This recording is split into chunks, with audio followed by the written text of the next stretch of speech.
Welcome to the All Out Leadership Podcast, hosted by Pastor Eric Lawson, where each episode is uniquely designed to help you live all out by bringing you practical leadership from a biblical perspective delivered in 10 minutes or less. So whether you're a business leader, serving in ministry, or simply looking to grow in your leadership, this podcast is for you.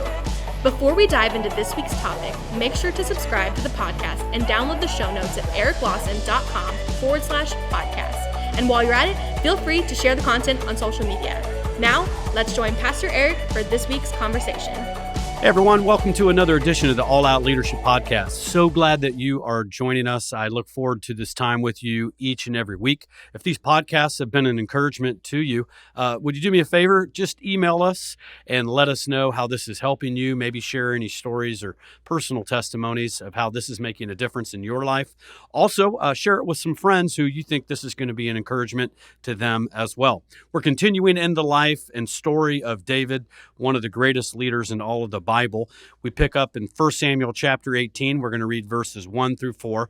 And after David had finished talking with Saul, Jonathan became one in spirit with David, and he loved him as himself. And from that day, Saul kept David with him and did not let him return home to his family. And Jonathan made a covenant with David because he loved him as himself. And Jonathan took off the robe he was wearing and gave it to David, along with his tunic and even his sword, bow, and belt. What we see in the life of David is this reoccurring theme is that he was surrounded by some really great people. When you look at the success of David, we think of David, the giant killer, but really when we see the total success of David's life, David is a great king, great David is the one in whom the lineage of Christ would come through. We see that he's always surrounded by great people and a great team. I love what Michael Jordan said, talent wins games, but teamwork wins championships. What we see is this covenant relationship that David and Jonathan had. And we're going to talk about covenant relationship and having covenant friends next week. But we're just going to start with the foundation of this.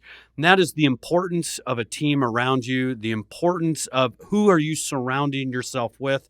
I like how John Maxwell says it. He says, your people closest to you are your lids. You're never going to go higher than the people that you have around you in your organization and in your relationships. I tell people, especially young people, I go, if you want to see your future, just look at your friends, because wherever they're going, that's where you're going to. And so we see all throughout the Bible the importance of having godly friendship and the right friendship. When God created Adam and he put him inside of the garden, there was no sin. It was perfect. And we see that God continually said after each day of creation that it was good. And so God created everything and it was good. But the first mention of something not being good actually wasn't regarding sin. It wasn't after Adam and Eve fell into sin by eating the forbidden fruit.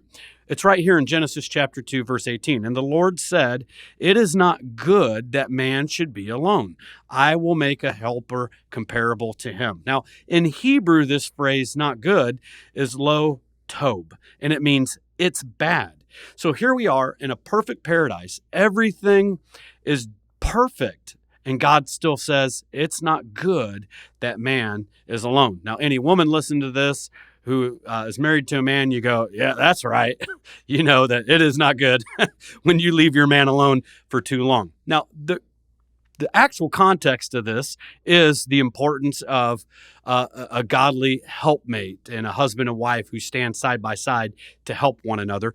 We know that when God created woman, he created woman from the side, from a rib of Adam, because a husband and wife are to stand side by side. He didn't create Eve from a foot bone because we're not to dominate and rule over. Really, a husband and wife stand side by side. I kind of liken it to a king and a queen ruling over a kingdom, and you got your peasants called children running around that you boss around, and the king and queen are side by side. And really often inside of a kingdom, the queen is the most powerful person. The king kind of just makes some of the major decisions, but really the queen really runs a lot of the things. And that's very, I think how marriage often is. And it's not a bad thing. You lean into one another's strength, but side by side. But the principle here extends beyond the importance of a godly, Christ-centered marriage and the need that we have for a spouse, if that's God's calling and grace for you. I know God graces some to be single, but it's the importance of a friendship. It's the importance of people around you. It's the importance of a team. What we really see is this: there was a need inside of Adam that God chose not to meet. Adam was content.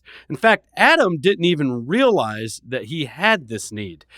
Adam wasn't lonely. God didn't look at Adam and go, "Man, that guy's lonely. I need to get him a girlfriend." That's not what it was. In fact, when God brought the animals to Adam, it was actually part of God's process to see Adam was missing something. And so God brought the animals to him, and he goes, "Okay, that's a male and a female, and now let's call them a giraffe. Okay, that's a male and that's a female, and we're going to call them a rhinoceroses." And he named them, and he began to see a pattern. Hey, there's two of them, and there's only one of me. God actually used the naming process to help bring an awareness to Adam that it wasn't good that he was alone. And for us, sometimes it's a thing called failure. There's times that God just allows you to realize you're not good enough, smart enough, you don't have enough resources. There's times God lets you come to the end of yourself, especially if you tend to be independent, a high D personality like me, to help you realize you need people. Now, God could have met this need himself, but God chose not to meet it because God created us to be interdependent on other people. In Genesis 1:28, God gave him a commandment, and that is, be fruitful and multiply, fill the earth, subdue it, and have dominion.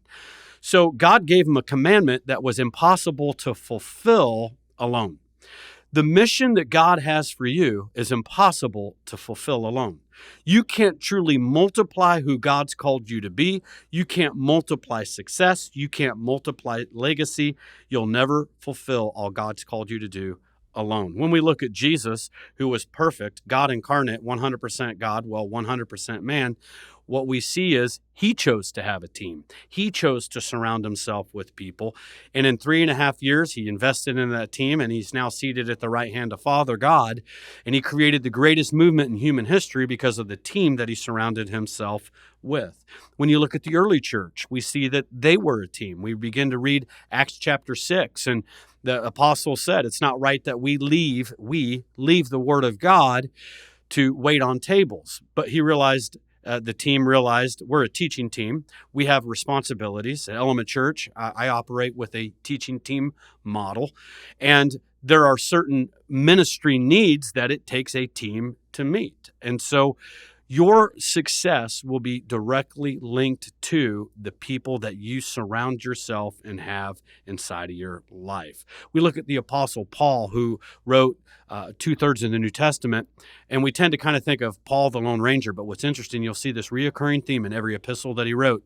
He's always saying, hey, give my salutations to, and greet so-and-so, and so-and-so, and tell so-and-so to stop arguing. And nobody mentions more individuals than the Apostle Paul out of any other apostle. In fact, he mentions over 100 different names in all of his epistles of all these people that he knew by name and loved and cared about.